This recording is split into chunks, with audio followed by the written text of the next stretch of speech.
What's going on, YouTubers? It's the Natural Born Thriller, and welcome everyone to Impact Wrestling Review, the show from June 23rd, 2020. Um, your commentators were Josh Matthews and Madison Rain. More build-ups were pertains to hyping up Summerversary, were pertains to teasing and hitting us who's going to show up at Summerversary 2020. So let's get right into it now. The opening match was Tasha Steeles being accompanied by Kiera Hogan versus Nevaeh being accompanied by Havoc. Match itself was pretty decent, with Tasha Steeles winning the match against Nevaeh, which is shocking, you know. So obviously they cheated to win. And I guess that's the best thing they could do when it comes to winning matches on Impact Wrestling is to cheat to win, especially with Kiera Hogan. You know, just saying. But there you go. That was that match. Match itself, yeah, I thought it was decent. I thought it was a well done match. The next segment, they show a video clip where it pertains to Bust Open Radio, where it pertains to Deon Purrazzo and Jordan Grace being on there being interviewed. And this is their way to build up their match for Summerversary, the way they did it. I don't remember who the other two was, but basically it's like they're in four different squares. One that up there, the other side there, right there, and the other. Yeah, I should know what. Yeah, I should know what I mean with that. You know, but I got heated. Where it tends to Deon Purrazzo and Jordan Grace, where it ends up it's going to happen at Summerversary. Deon Purrazzo versus the Impact Knockouts champion Jordan Grace for the Impact Knockouts Championship, and I cannot wait for that match. That match is going to be great. So Gina Miller, yes, it is Gina Miller that I recall, who is the girlfriend of Ace Austin, behind the scenes. And she interviews Deon Purrazzo, but retains the whole discussion that they had at Bust Open Radio. All of a sudden, Alicia Edwards shows up and basically thought she had a disrespectful behavior towards the Knockouts champion and Jordan Grace, because Alicia Edwards is a friend of Jordan Grace, and now it's going to lead to a match, and we'll get to that. And obviously, we know who's going to win that match. We'll get to that. So we get to Giant Swinger and Chris Bay because they need to find a mystery partner to go up against William Mack. I can't remember the other teams that were. I think it was the Deaners, if I'm not mistaken. Yeah, it was the Deaners. So all night, Giant Swinger's teasing this mystery partner of his, along with Chris Bay, to go up against Rich Swann and the Deaners. I mean, William Mack and the Deaners, excuse me, because Rich Swann's not making it clear to compete yet. So Rich Swann was a suggestion, and Rich Swann let them know, you think I'm gonna turn on my boy, I'll be with you guys and all that, blah blah blah. Like basically he refused. So just had Giant Swinger on a quest to find a mystery partner, where it tends to go up against William Mack and the Deaners, and we'll get to more of that later. Impact Plus moment of the week features Bully Ray versus Devon back in 2012, where it pertains to the open fight night. Now, at first, when they did the open fight night, it was a good concept. It was a great concept. But then also it started to ends up being dumb how they did it too, and this was no exception too. Basically, the whole Aces and Ace thing, and blah blah blah. So that's all you need to know. So we get to a segment of the North, Ethan Page and Josh Alexander, where it pertains to them being basically Ethan Page being mad. And then he starts name dropping Ken Shamrock for a reason, and then also Ken Shamrock creeps up. Basically let them basically confronts them, let them know what's up and all that. And Josh Alexander basically challenges him to a match. We'll get to that later. When that was announced, I was excited because I love to see how these two guys work together. Pertains to Ken Shamrock and Josh Alexander. I think it would have been a clinic, but we'll get to that.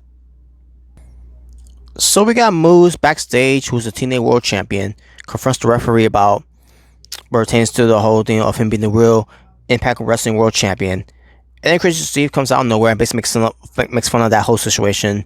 Moose basically challenged him and puts the title on the line against Crazy Steve, and Crazy Steve said, "I cannot wait to become the next fake champion."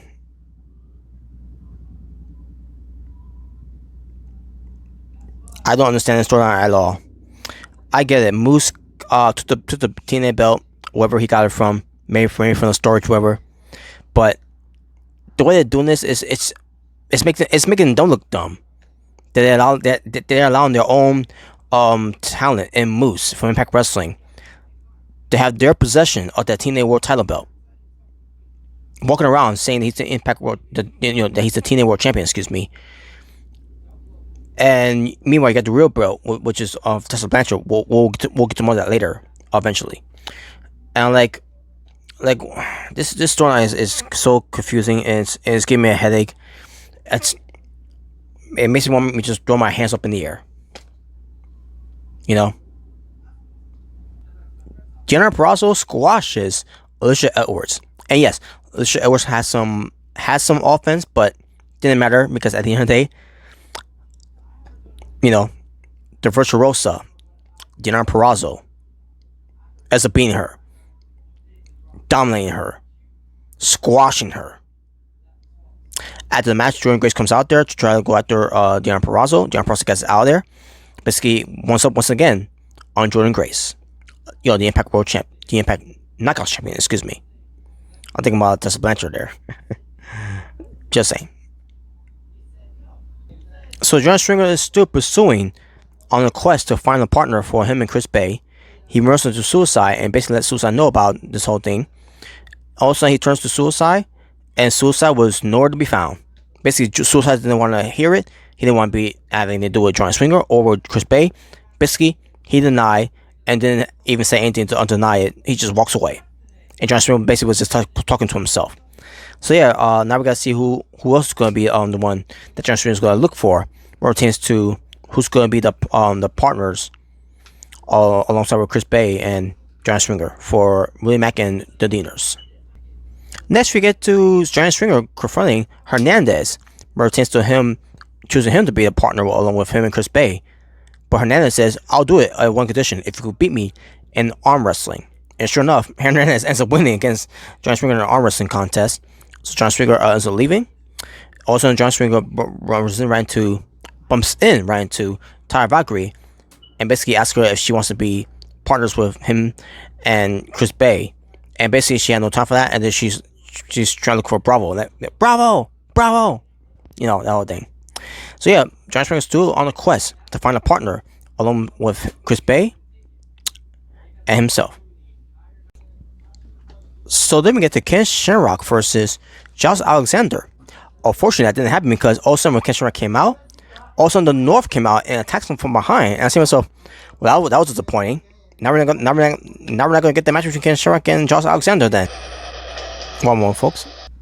So yeah, Ken Shamrock tried to hold his own against the North, but unfortunately, it didn't do it much really. So Ken Shamrock ends up getting beaten down by the North after this whole ambush where Ken Shamrock was supposed to go up against Josh Alexander, which ends up not happening, and that was becoming so disappointing that didn't happen.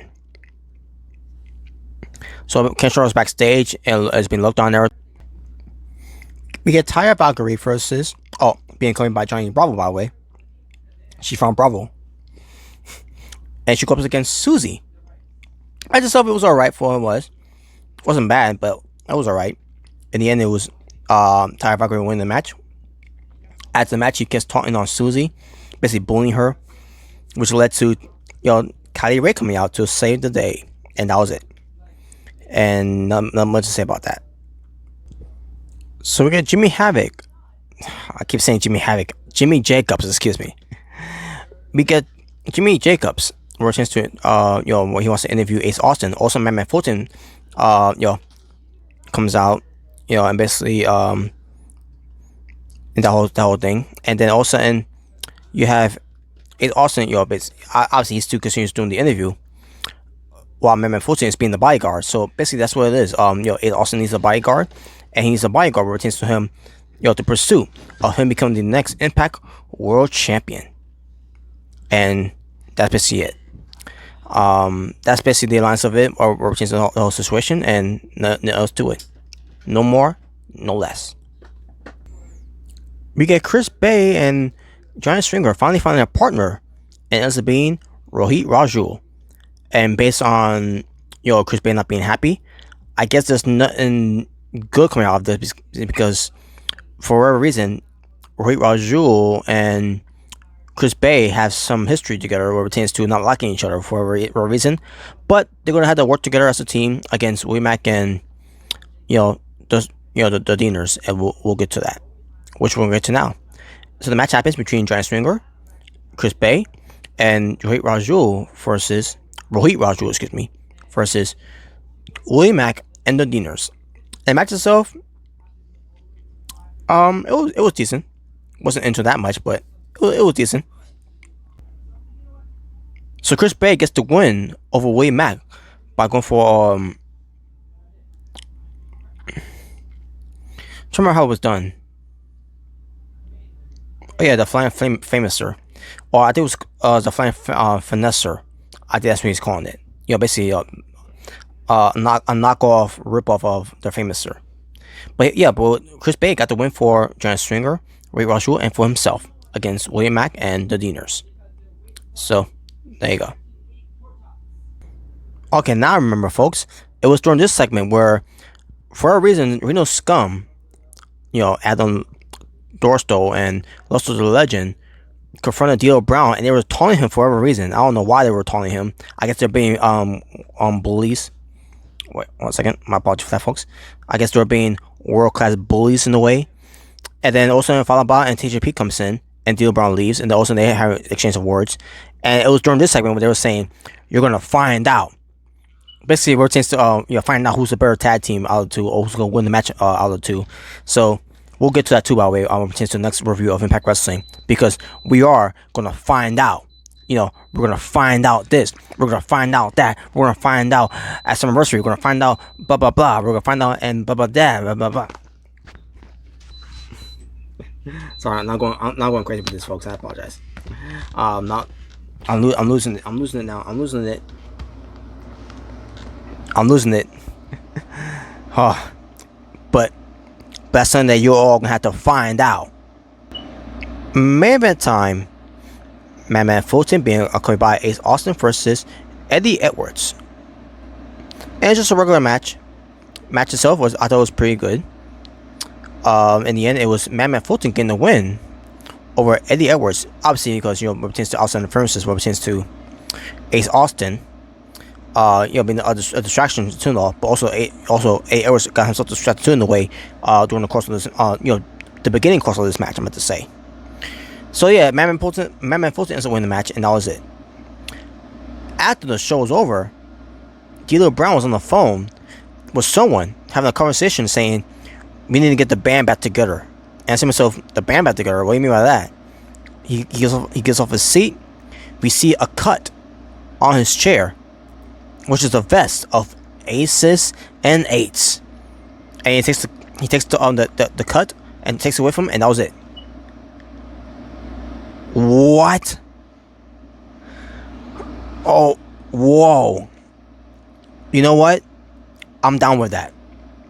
Bring back aces and eights. No more in control of Eric Bistro's booking, Dixie Carter's booking. Because we got new management under booking on this whole thing, and this time do not fuck it up. Aces and eights are coming back. Are they coming back at some anniversary? Who knows? We'll see. We'll find out. Well, actually, that's nothing. You're gonna have to find out if they're coming back on some anniversary. Just saying. But I'm excited, folks. I am so excited. I think it's gonna be great.